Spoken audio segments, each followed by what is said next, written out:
Back in the 70s, they started doing classic car auctions, right?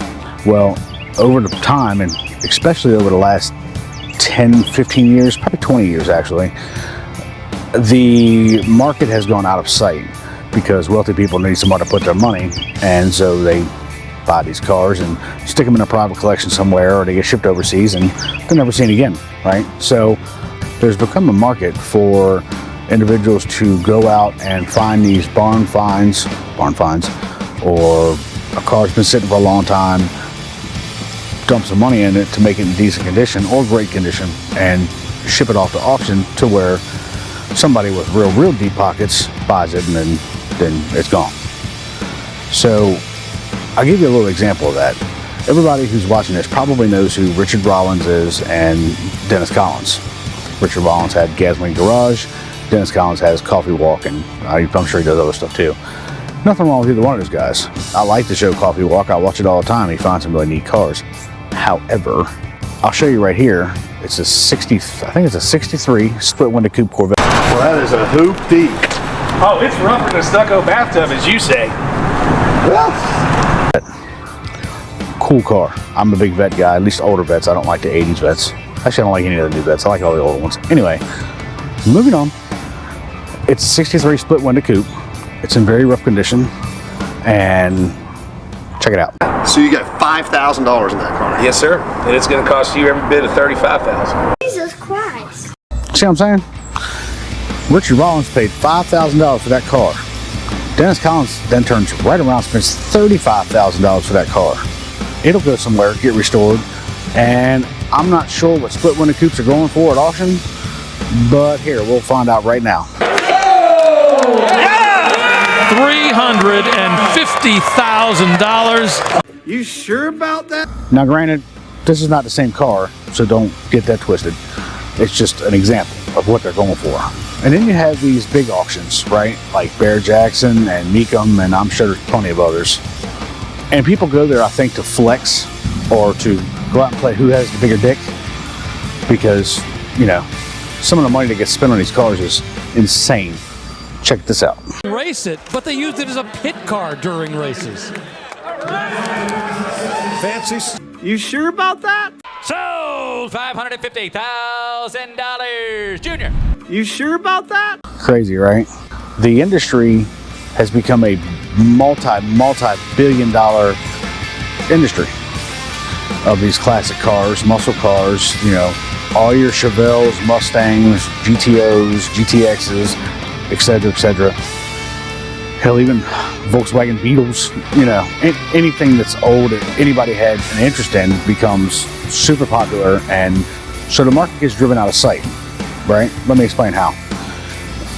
Your average person that's watching Barrett-Jackson, any of the auctions online, you know, they're watching, hell, even Coffee Walk or any of those shows like that, right? So they see these auctions and they see what these cars go for. Then they look in their backyard like, oh, I got one of them in my backyard. Granted, it's sitting on Pepsi bottles and it's got Flintstone floorboards in it and no motor, no transmission in it, but nevertheless, they think it's worth that. So then the market is through the roof. And that's what happens. It's happened, it was a few years ago, 5, maybe 10 years ago. There was a Fox body that went across Barrett-Jackson, and it took the Fox body market. That is serious money for a Fox body Mustang. And there's only like a quadrillion of the damn things running around, but they're all expensive. Even a 4-cylinder POS sitting in someone's backyard. Oh, it's a roller. Stop it. Stop it. But what I'm saying is, that whole car market, for anybody who ever dreamt of having an old muscle car or classic car when they were growing up, it's become more and more unobtainable, and you see less and less of like the father-son builds, or, you know, just a average dude wrenching on his car on the weekends in his garage, because you can't afford to get it to begin with, because people watch things like these auctions and it drives the market up, and then you're screwed.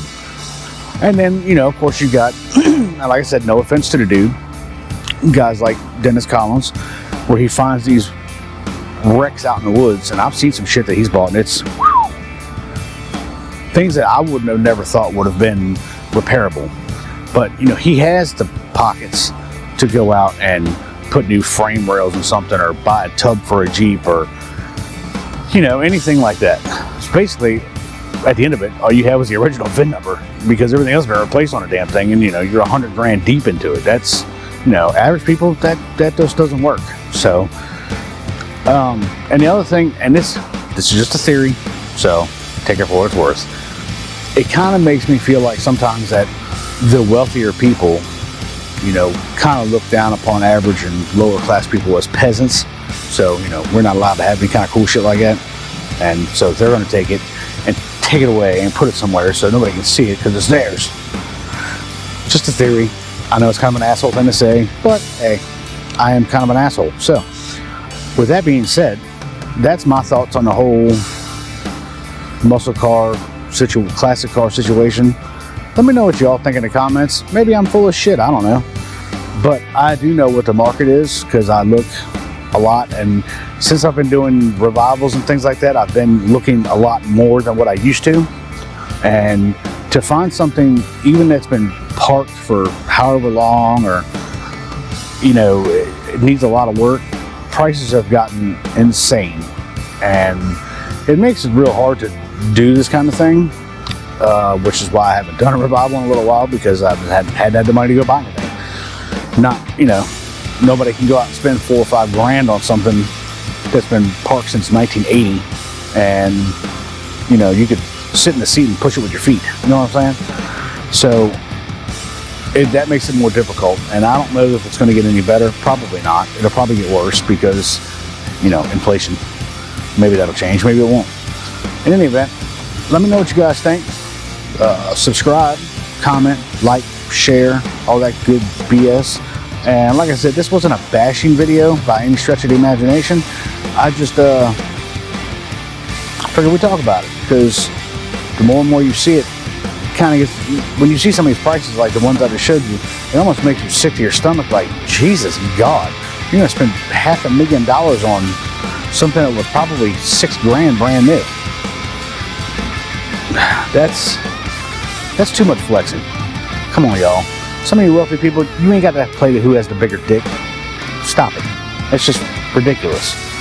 Unless you're just trying to be, you know, all high and mighty and whatnot, and that's a whole other story, and maybe we'll get into that another day.